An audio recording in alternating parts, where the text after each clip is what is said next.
Assalamualaikum warahmatullahi wabarakatuh.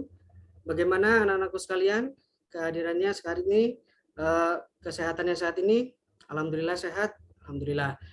Kita memang saat ini harus sangat menjaga kesehatan, kita harus jaga iman, kita harus jaga imun, kita harus aman. Amin ya rabbal alamin. Baik, kita berdoa terlebih dahulu. Silahkan untuk ketua kelas untuk memimpin. Bismillahirrahmanirrahim. Rabbi zidni ilma warzuqni fahma birahmatika ya arhamar rahimin. Baik, apakah kalian sudah siap untuk pelajaran kali ini? Kita coba Bapak cek dulu ya kehadirannya. Di sini coba Bapak hitung kehadirannya. Alhamdulillah sudah pas, sudah hadir semua. Kemudian untuk membuktikan kalau memang kalian sudah siap, sudah ready, coba tunjukkan ke kamera alat tulis, kemudian LKPD yang sudah dibagikan, kemudian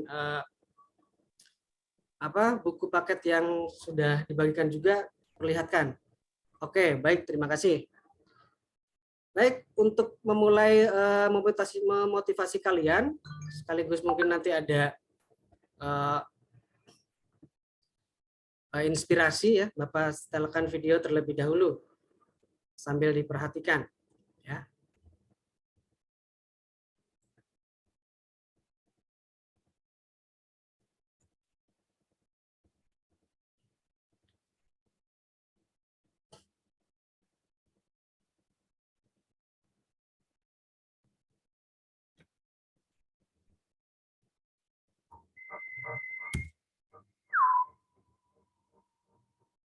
Mohon perhatian para peserta diharap segera memasuki arena permainan.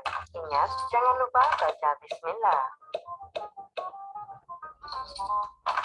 Wow, boneka apaan tuh? Iya ya. Pada permainan ini, kalian akan diberikan sejumlah uang sebagai amanah yang harus kalian masukkan ke kotak yang ada di depan sesuai batas waktu yang ditentukan. Cuma gitu aja?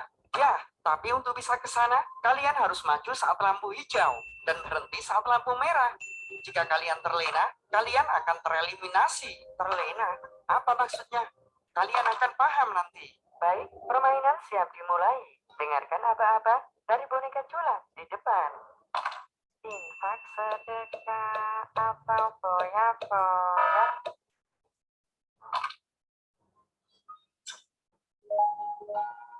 Hai tampan, datanglah kemari. Aku siap melayanimu. Astagfirullah. Wadaw, gimana nih? Mikir apa lagi, sayang? Jiwa jombloku mulai menggelora. Aku nggak peduli dah dengan game ini. I am coming. Yap. Peserta 025 tereliminasi. Apa ini sungguhan? Aku paham sekarang. Batas waktu ini seperti usia kita. Dan uang ini adalah modal amal kita. Kita harus menentukan untuk tujuan baik atau buruk. Kita akan tereliminasi jika kita gagal mencapai tujuan itu. Infak, sedekah, atau foya-foya. Kenapa kalian berhenti? Ayo kemarilah. Aku akan gandakan uang kalian itu. Kalian bisa kaya raya nanti. Hidup bermewah-mewah dan foya-foya menikmati dunia. Inilah impianku selama ini. Tunggu, itu hanya godaan saja. Tapi tujuanku ikut game adalah untuk mendapatkan harta yang berlimpah. Supaya bisa pamer dan berpesta ria. Jangan. Ini uangku. Ayo jadikan lebih banyak. Peserta 112 tereliminasi. Infak, sedekah, atau foya-foya. Peserta 076 berhasil.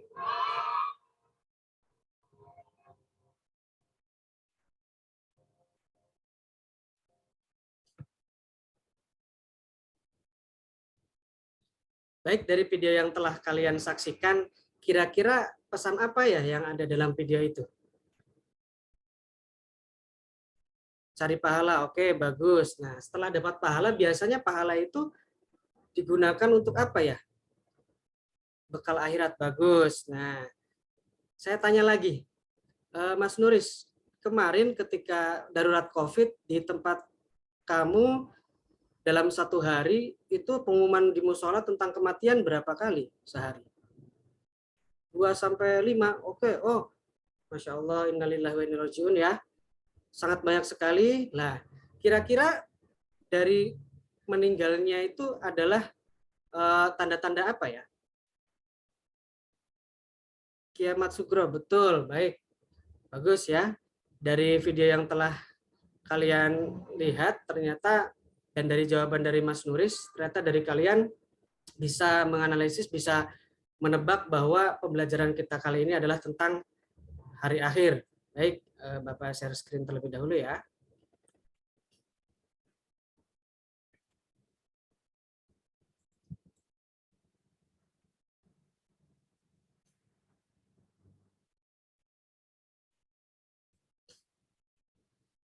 Baik, sebelum dimulai, Bapak ingin kalian buat 3 kelompok ya.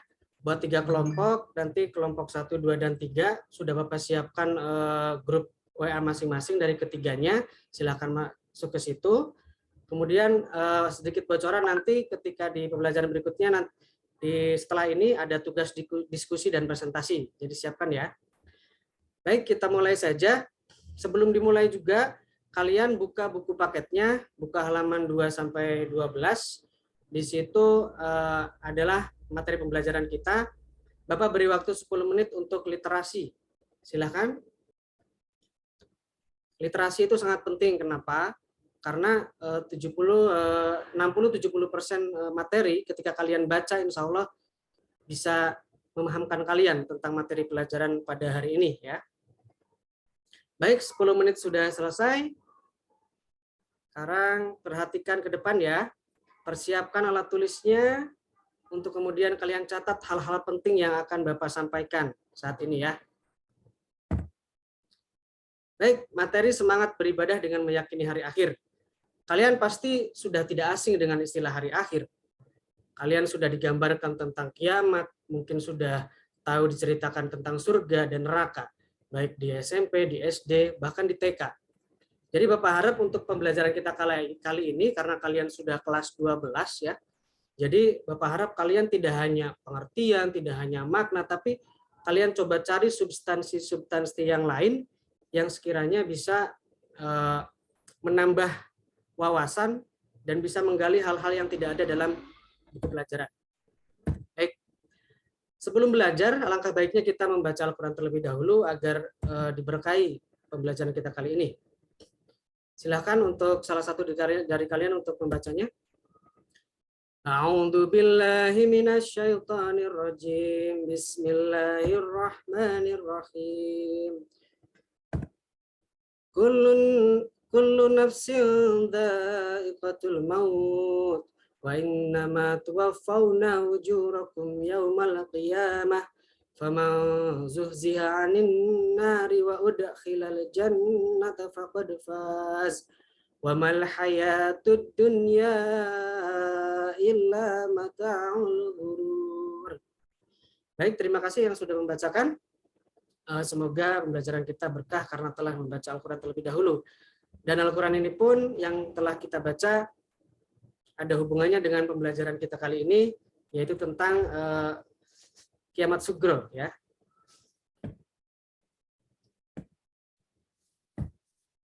Untuk kompetensi dasar yang harus kalian miliki adalah menganalisis dan mengevaluasi makna iman kepada hari akhir. Berikut indikator pencapaian kompetensinya, sekaligus indikator ini menjadi tujuan dari pembelajaran kita pada hari ini ya. Tujuan pembelajarannya yaitu ada 3. Setelah kalian berdiskusi dan menggali informasi, peserta didik dapat menelaah makna beriman kepada hari akhir sesuai dalil nakli dengan penuh percaya diri. Kemudian setelah mengamati gambar dan video, peserta didik dapat menguraikan tentang periode hari akhir dengan penuh percaya diri. Dan yang ketiga, setelah proses pembelajaran, peserta didik diharapkan dapat menyimpulkan hakikat beriman pada hari akhir dengan penuh percaya diri. Itu ya tujuan pembelajarannya. Baik, kalian perhatikan gambar berikut ini ya. Di sini ada 4 gambar. 1, 2, 3, 4. Ada 3 gambar yang memiliki kesamaan. Gambar 1, 2, dan 3. Kira-kira gambar 1, 2, dan 3 ini menggambarkan apa ya? Bagus, kehancuran. Tandanya apa? Kiamat sugro. Oke, bagus. Bisa juga ini adalah awal-awal dari kiamat kubro ya. Baik, dari gambar itu sudah bisa kalian pahami. Tapi ini ada gambar nomor 4. Kenapa ya kok beda sendiri? Kira-kira apa ya pesan dari gambar nomor 4 ini? Pengadilan akhirat. Oke, bagus. Nah, kira-kira pengadilan akhirat itu untuk apa? Sip, ternyata memang kalian sudah bisa memahami dari gambar nomor 4, yaitu pengadilan akhirat tentang bagaimana kita mempertanggungjawabkan apa yang telah kita lakukan di dunia. Baik, lanjut.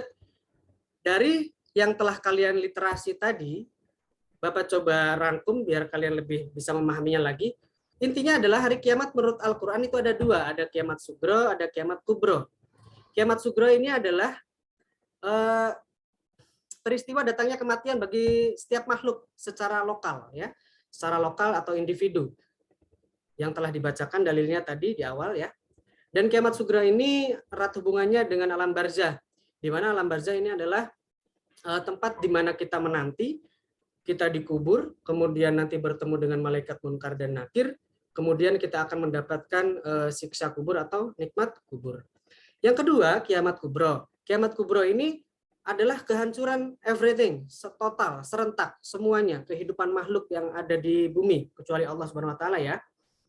Yaitu bisa kalian bedakan, yang sugro itu lokal, individu, sedangkan yang kubro itu universal atau serentak.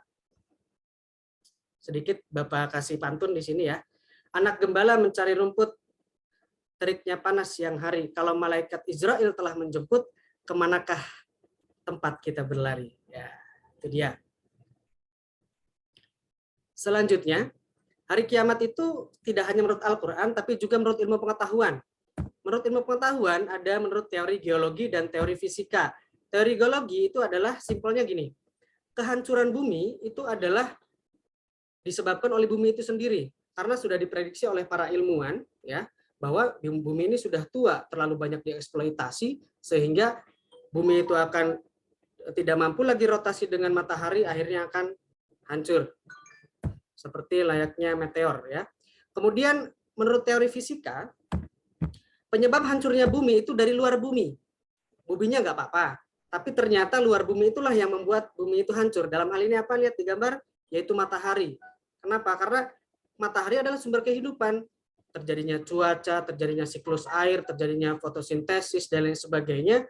Ketika matahari itu redup, dan kemudian tidak sanggup lagi menerangi dunia, maka secara otomatis akan hancur dengan sendirinya bumi kita.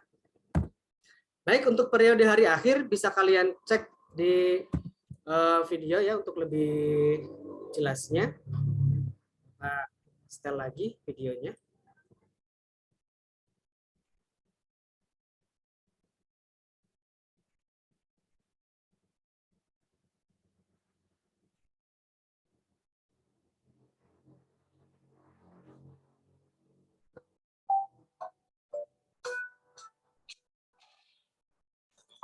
Adalah hari penentuan para manusia akan dibangkitkan kembali satu persatu dalam keadaan yang memprihatinkan, penyesalan, penderitaan, dan kebingungan. Itulah yang dirasakan saat semua dikumpulkan di hamparan luas yang disebut padang mahsyar.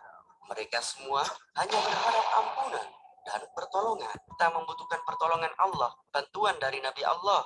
Wahai Nabi junjungan para umat manusia, mintakanlah Allah dan memintakan syafaat untuk seluruh umat manusia. Kepada kami tangan mereka dan memberi kesaksianlah kaki mereka terhadap apa yang dahulu mereka usahakan.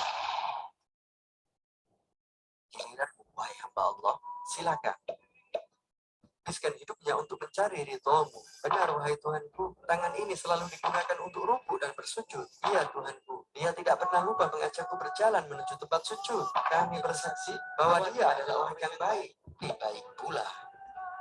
Setelah penghisapan, setiap orang akan diberikan buku catatan amal baik dan buruk yang kemudian akan ditimbang di yaumul mizan.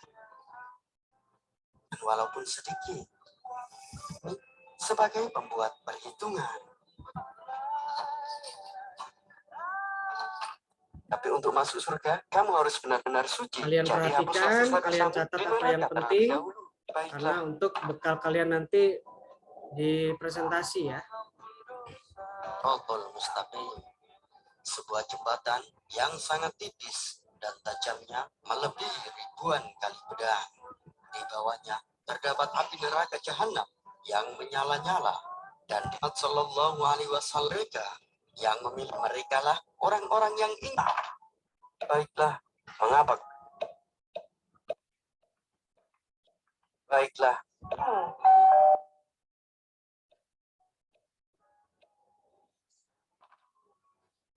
Silahkan hamba Allah yang soleh, masuklah ke dalam surgamu. Alhamdulillah. Mari, aku akan mengantarmu masuk. Penyesalanmu tidak berguna lagi. Hap. Hiya. Sahabatmu itu kini sedang berada di surga. Benarkah dia pantas berada di sana?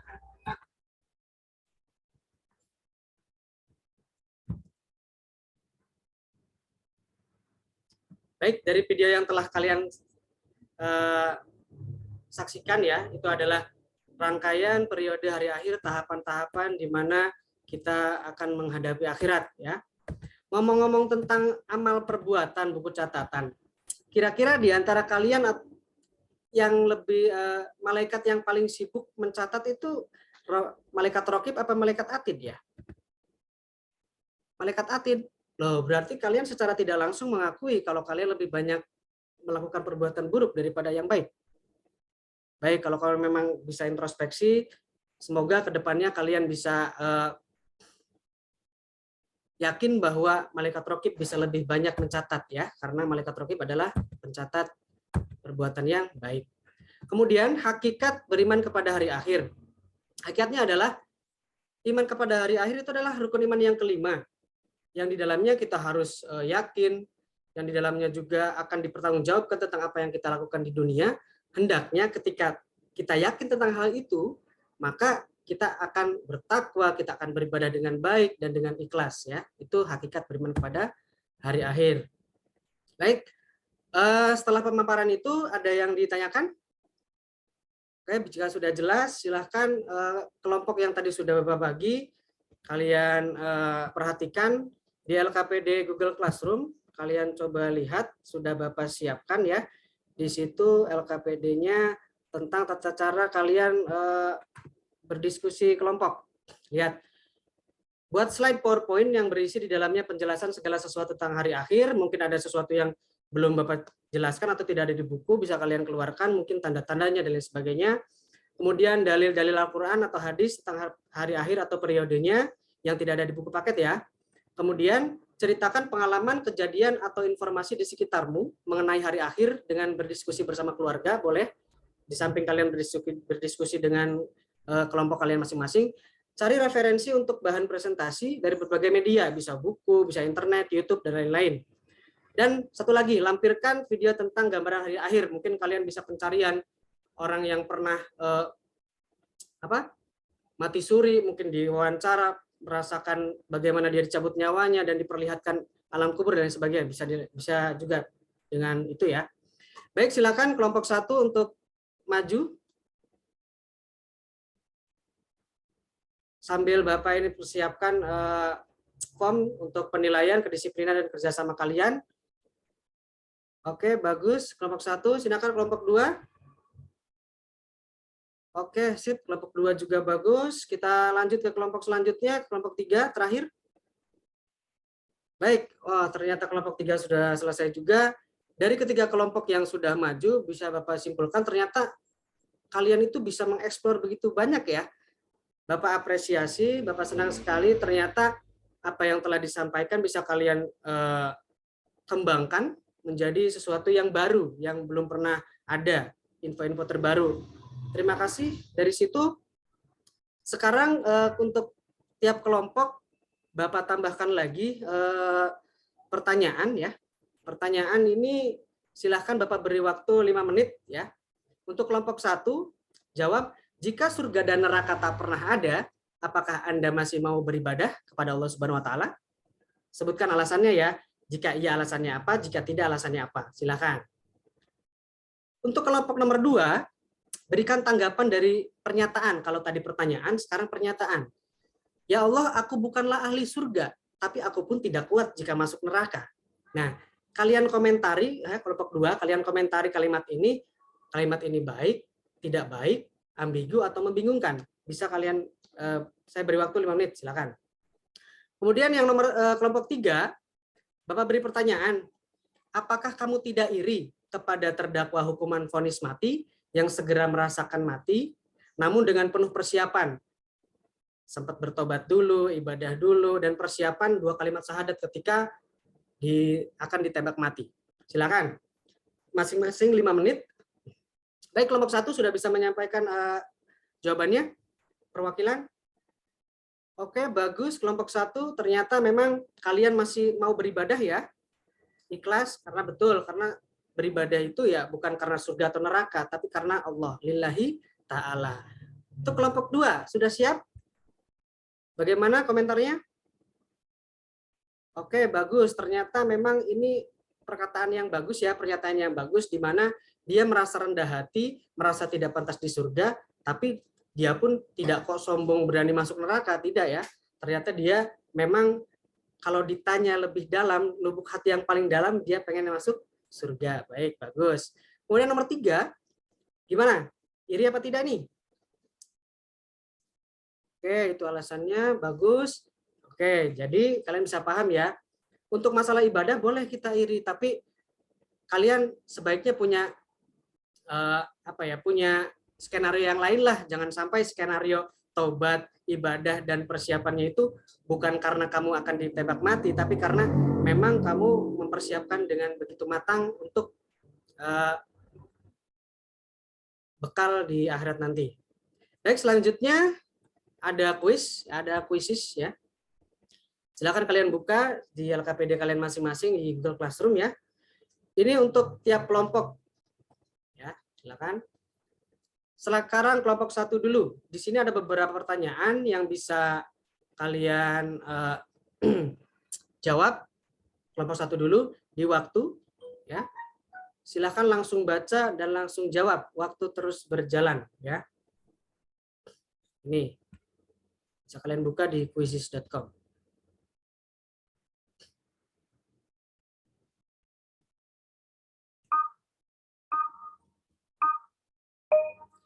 Baik, kelompok 1 silakan dibaca. Budak melahirkan tuannya, matahari terbit dari barat, jumlah perempuan lebih baik dari laki-laki, Ka'bah rusak, minuman keras merajalela, turunnya Nabi Isa alaihissalam. Kira-kira yang menjadi tanda-tanda kecil kiamat yang mana? Ayo, silakan jawab.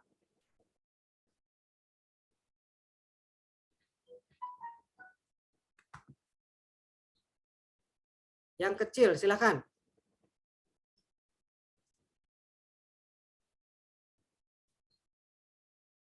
Baik, bagus sekali kelompok 1. Oke, lanjut kelompok 2.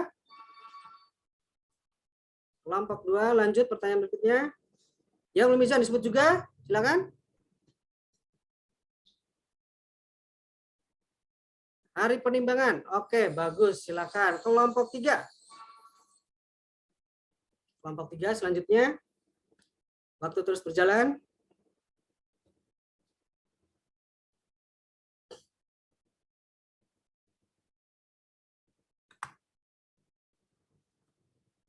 Oke, bagus. Ternyata skornya draw. Sekarang pertanyaan untuk rebutan. Silakan.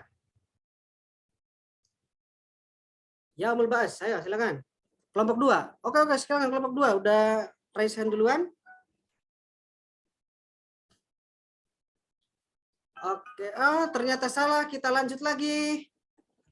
Pertanyaan berikutnya. Ini masih rebutan. Jembatan. Oke, bagus. Kelompok berapa ini? Kelompok 3 sudah bisa menjawab. Silakan. Ternyata kelompok 3 juaranya. Baik.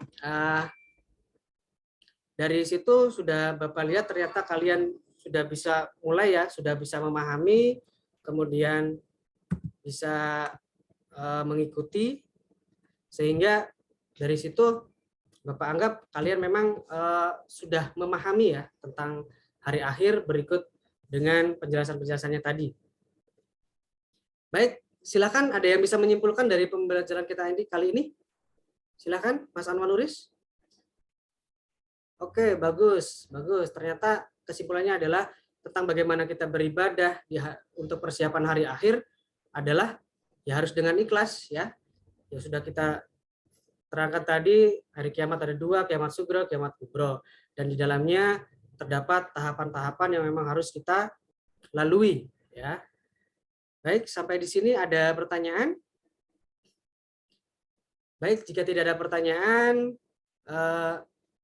untuk pertemuan berikutnya tetap di bab yang sama, namun tentang hikmah berperilaku pada hari akhir, beriman pada hari akhir, berikut kaitannya dengan perilaku jujur, bertanggung jawab, dan adil. Ya. Gimana sih bertanggung jawab, jujur, dan adil itu ketika dikaitkan dengan hari akhir? Baik, terima kasih atas perhatiannya. Silakan di antara kalian yang akan menutup doa. Baik, bismillahirrahmanirrahim. Kita tutup pembelajaran kita kali ini dengan bacaan surat Al-Asr. Wal asri innal insana lafi khusrin illa alladzina amanu wa amilus solihati wa tawassaw bil haqqi wa tawassaw bis sabr. Baik, sebelum Bapak tutup ada pantun dulu. Anak bangsawan menari tarian Melayu, rentak irama dengan hitungan 8. Akhir pembelajaran di abang pintu, salah dan khilaf mohon maafkan. Terima kasih. Wallahu muwaffiq ila aqwamit thoriq. Wassalamualaikum warahmatullahi wabarakatuh.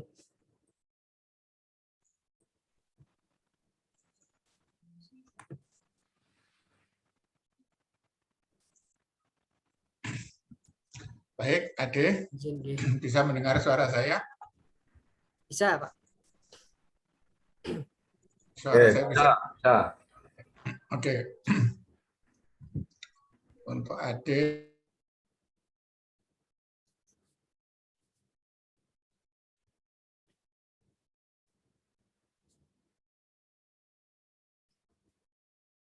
saya coba gali Pak Ade Zakaria.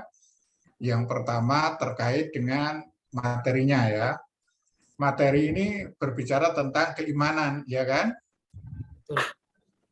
Kalau ngajarkan tentang keimanan kayak begitu, ada nggak tujuan kira-kira Pak Ade ingin menyampaikan itu untuk apa anak-anak? Supaya apa? Supaya ketika mereka yakin bahwa ada hari akhir, maka mereka akan lebih giat lagi beribadah, di samping hanya beribadah, tidak hanya beribadah. Oke, sudah selesai. Selesai di situ ya. Jadi itu sebenarnya ya. Jadi sudah punya tujuan sendiri. Apa itu? Supaya dia giat beribadah, kan begitu kan? Giat beribadah itu masuk di KI berapa? Giat beribadah di KI 1. KI 1 ya. Jadi di KI 1 itu mestinya berbicara tentang giat beribadah. Coba kalau dilihat di sini di kamera saya muncul nggak ya? Muncul ya? Muncul. Itu KI 1 meyakini terjadinya hari akhir. Nah, Pak Ade, apa yang ditulis indikatornya, tanda-tandanya? Nah, gitu ya. Jadi simple sebenarnya. Ya, ngajar hari akhir kayak begitu supaya anak giat beribadah, selalu menjalankan ibadah. Ibadah apa antara lain? Ibadah misalnya sholat 5 waktu dan seterusnya. Sehingga muncul keyakinan terhadap hari akhir menunjukkan bahwa ada tanda-tanda selalu beribadah. Nanti akan terlihat di dalam tagihannya. Ya, di dalam LKPD-nya, di dalam jurnalnya, di dalam buku-buku penghubungnya, sehingga materi yang disampaikan betul-betul bisa masuk sesuai dengan apa yang diharapkan, bukan sekedar mentransfer ilmu pengetahuan, bukan saja menyampaikan apa yang harus dilakukan, tetapi lebih daripada itu, dia juga bisa menjalankan ibadah atas dasar dia yakin bahwa nanti terjadi hari akhir. Kira-kira begitu itu ya. Jadi ini kaitan dengan kompetensi. Nanti ke depan semuanya diupayakan begitu ya. Jadi Ya, seluruh ya disesuaikan. Mestinya kalau ngajar ini harapannya dia selalu taat beribadah misalnya. Nah, taat beribadah itu kalau di bentuk dalam bentuk tagihannya apa kira-kira? Tagihannya bisa bentuk laporan tanda tangan orang tua tentang beribadah di rumah, mengaji. Ya, misalnya di Amanatul Ummah, ngajar di Amanatul Ummah kan? Iya. Ya, itu kan ada yang pulang. Iya, kebetulan yang Ini full day. yang di mana? Yang Pak Yang Ade ini full yang day. di mana? Yang di Surabaya. Full day, betul, Surabaya.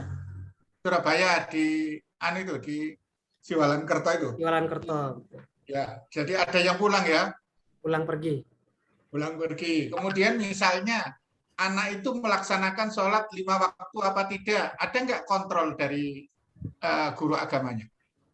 Kontrolnya bentuk laporan form. Jadi ada di grup orang tua juga, dan formnya itu per bulan. Dari per bulan itu ada tanda tangan orang tua dan akan memastikan lagi melalui wali kelas. Nah, itu sebenarnya.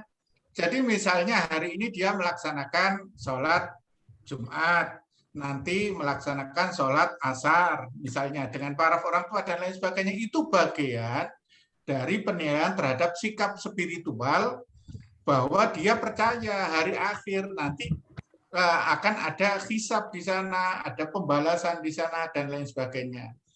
Coba dilihat di tempatnya Pak Ade, jurnalnya kayak apa yang di lampiran itu? Sudah seperti itu enggak?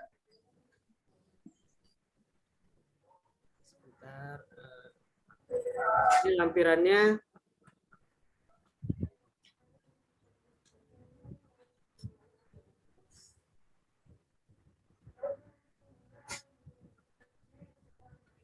Di lampirannya ke penilaian dari presentasi tadi, kemudian sikap ya, tentang sikap bekerja sama dari yang tadi diskusi dengan orang tua dan lain-lain itu. Oh, sikapnya selalu hampir mulai kemarin ya. Penilaian sikap selalu berbicara tentang kerjasama, disiplin. Padahal sebenarnya yang dilihat tadi kan bukan kerjasamanya, disiplin, bukan disiplinnya. Justru di KI 2 muncul jujurnya, ya kan? Jujur, tanggung jawab, kan begitu. Nah, itu nanti disesuaikan ya. Kemudian sekarang ke teori belajar. Ada beberapa teori belajar kan di dalam kurikulum 2013 itu muncul teori belajar yang banyak digunakan adalah konstruktivisme ya, yang konstruktivistik. Nah, kalau berbicara tentang keimanan kayak begini gimana? Ya, konstruktivistik itu kan sesuatu yang sudah dipunyai dari anak, bekalnya seberapa, setelah itu bisa ditambahi, dikembangkan menjadi lebih analisisnya lebih tinggi lagi, lebih banyak lagi materi yang bisa didapat. Ada perkembangan gitu dalam hal pengetahuan. Implementasinya konstruktivistik terkait dengan materi yang seperti ini tadi itu bagaimana?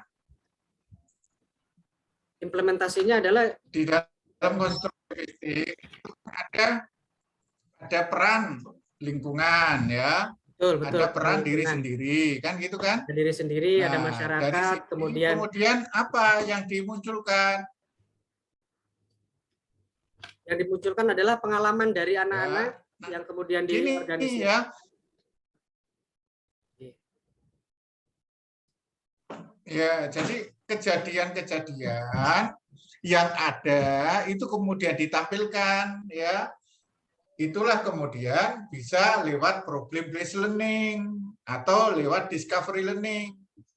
Itu kemudian muncul, itu yang konstruktivistik. Di samping itu, teori belajar yang lain itu bisa karena tidak mutlak satu teori itu kemudian bisa digunakan seluruhnya. Maka yang kognitivistik itu bisa digunakan, ya. Yang humanistik bisa digunakan. Pada saat-saat tertentu yang behavioristik juga bisa digunakan. Jadi di semua teori-teori itu punya kelebihan dan kekurangan masing-masing, ya. Jadi tidak kemudian pasti ini satu-satunya teori yang bisa diterapkan. Lihat konteksnya, lihat kontennya, dan lain sebagainya. Coba kalau begitu sekarang dicoba Pak Ade baca salah satu ayat yang terkait dengan hari akhir.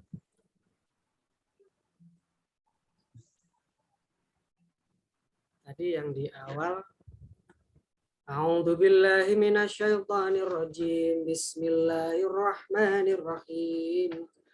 Kullu nafsin dha'iqatul maut wa innama tuwaffawna ujurakum yaumal qiyamah faman zuhziha 'anil nari wa udkhilal jannata faqad faz wa mal hayatud dunya illa mata'ul ghurur. Wa mal hayatud dunya tadi dibaca panjang, kenapa Pak Ade? Karena ada alif di sini, mad, ada madnya, ada panjangnya, ada alif. Dibaca 4 harokat atau 2 alif. Oh, kok alif? Ada matobi'i. Ada matobi'i. Bertemu dengan apa? Bertemu dengan alif di sini. Oh, alif itu memang bisa diharokati. Bertemu dengan kasroh di sini. Oh, ya, harus bisa membedakan antara alif dan hamzah, ya. Hamzah, betul ya Allah. Ya, intas alu anhalati faka'annani alifun walaisa bimungkinin tahrikuha.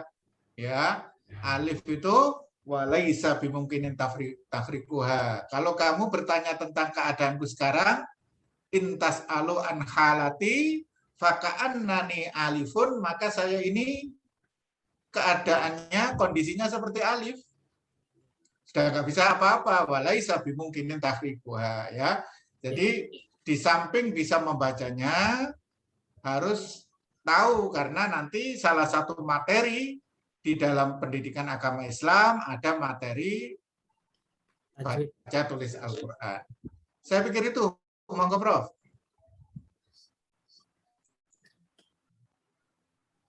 Terima kasih Pak Ebudin. Mulai ada baca Quran ini, masuk suaranya ya di masjid. Betul. Ya. Enggak apa-apa. Ya, Pak Ade, saya melihat Pak Ade mengajar itu tergesa-gesa gitu ya, kurang tenang gitu ya. Grogi ya. Kurang tenang. Lebih waktu 30 menit. Ya, kurang tenang, perlu tenang gitu. Ya, memang guru itu sikapnya harus begitu ya, tenang begitu ya. Perlu ya. Sehingga ke depan dalam mengajar itu perlu penampilan itu. Ya. Oke, Pak Ade, ini ujian komprehensif. Ya, integrasi antara teori-teori yang kita pelajari pada saat di modul-modul itu dan bagaimana kemudian kita di dalam memasukkan, mempraktekkannya dalam perangkat pembelajaran. Ya, untuk memasukkannya dalam perangkat pembelajaran ini kira-kira studi awalnya itu apa yang harus dipelajari ya Pak Edi ya?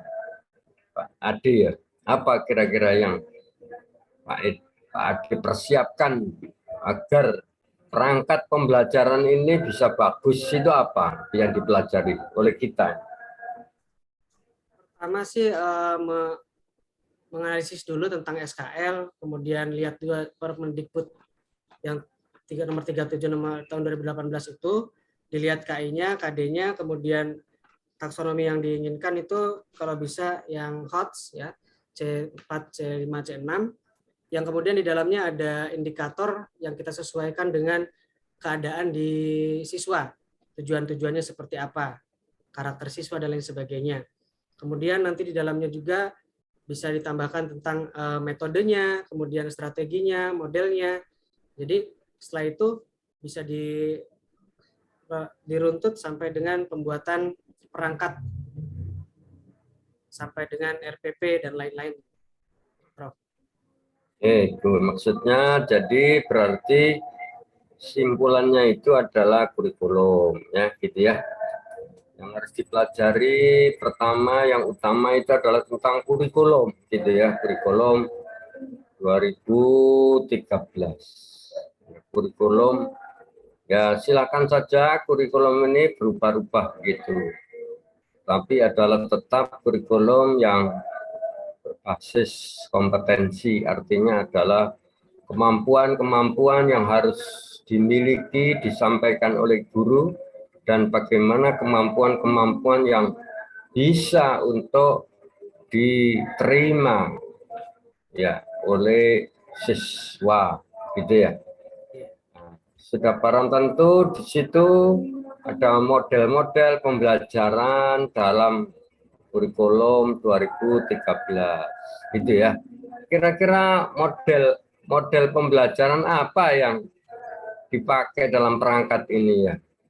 Perangkat ini saya pakai karena konstruktivistik juga kan, di situ saya pakai discovery learning sama problem based learning PBL untuk modelnya. Penjelasannya apa itu? Penjelasannya apa itu? Penjelasannya di mana anak-anak diberikan untuk PBL, anak-anak diberikan orientasi masalah, kemudian guru mengorganisasi belajar, setelah itu ada pencarian, inquiry, pencarian informasi dan lain-lain, setelah itu dikomunikasikan dengan presentasi, setelah itu disimpulkan, Prof. Dan ada juga bagaimana Pak Ade itu bisa mengimplementasikan ya metode-metode pembelajaran ya sesuai dengan kurikulum 2013 itu bagaimana ini? Kalau ditanya tentang metode-metode yang diaplikasikan dalam RPP dan PP ini. Yang diaplikasikan di metode ini adalah metode daring ya, metode daring di mana punya kelebihan dan kekurangan. Jadi yang penting di dalamnya ada terdapat scientific tentang bagaimana 5M itu. Menanya, kemudian mencari tahu, kemudian mengkomunikasikan dan menyimpulkan. Jadi metodenya adalah bagaimana anak itu bisa mengikuti pembelajaran daring dengan baik dengan berbagai metode, bisa metode di situ ada video, kemudian ada presentasi dan lain-lain. Nah, itu. Kemudian ada juga pendekatan TEPAK ya. TEPAK ya, paham itu. TEPAK itu apa itu? TEPAK itu. T-nya itu apa? Teknologi, Terus, pedagogik, P-nya konten, apa? teknologi, P-nya apa? teknologi, P-nya apa? pedagogik, Ya. kemudian ada C-nya apa? C-nya itu. C-nya kritikal, konten, kemudian konten. Betul. Ya. C konten. Kalau K-nya apa? K-nya itu. Kalau K-nya apa? Kalau K apa? K-nya itu knowledge, pengetahuan. Knowledge. Ya, pengetahuan gitu ya. Nah, kemudian di teorinya ini kita juga menggunakan teori yang dipakai oleh Dikbud, Kemenak, gitu teori dalam proses pembelajaran itu. Kira-kira teorinya siapa itu? Teori apa itu? Proses pembelajaran. Ya, sebetulnya ya Dikbud, Kemenak itu yang jiplak satu teori yang sudah lama itu sebetulnya. Yaitu teorinya siapa?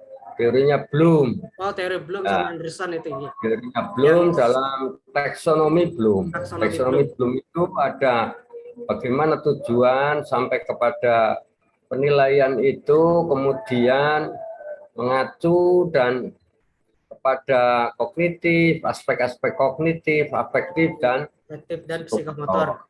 Ya, pada Ada tujuan, C1 sampai C6, betul. pada tujuan dan sampai kepada penilaiannya itu menjadi satu kesatuan, ya, menjadi satu kesatuan itu yang kognitif, afektif dan psikomotor. Jadi di tujuannya harus ada terkandung itu, kemudian di dalam penilaiannya juga begitu. Nah, saya ingin melihat teori itu dari sisi penilaiannya itu mana atau mungkin boleh di LD, LKPD-nya bisa ditunjukkan juga mana yang itu aspek kognitif, yang aspek kognitif dan kemudian kognitif dan psikomotorik. Coba. Di sini di LKPD yang sudah saya lampirkan, di sini ada kognitif berupa tes tertulis ini, berikut jawabannya. Kemudian di sini juga ada ini LKPD. Di sini ada untuk memperhatikan dari gambar. Setelah itu diberikan pertanyaan bagaimana, mengapa, siapa, kapan, dan lain-lain, bisa untuk mengomentari. Juga ada di sini ada kalimat di sini, kemudian harus memberikan komentar dan memberikan arahannya. Kemudian ada presentasi dan juga ada kuis yang harus dikerjakan, dan di situ nanti bisa dikirim melalui Google Classroom. Iya, itu yang prakteknya, mempraktekkan teori tadi harus ada aspek-aspek tadi, mana yang kognitif ya pertanyaan-pertanyaan itu kan, ya, yang afektif dan motorik. Saya rasa itu Prof. Saifuddin, matur nuwun. Nggih, suwun Prof.